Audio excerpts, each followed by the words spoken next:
Here's how to use AI subtitles in MX Player.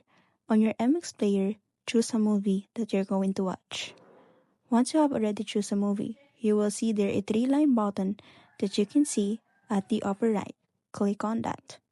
After clicking on that, you will see there the options that says online subtitles. Click on that as well. After clicking on that, you will be able to see there the last kingdom or the movie title that you have to watch and click on OK so that you can get the subtitle online.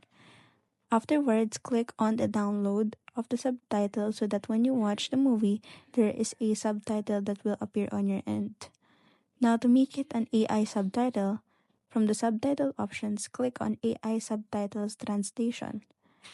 Once you click on that, you will be able to see the translate options.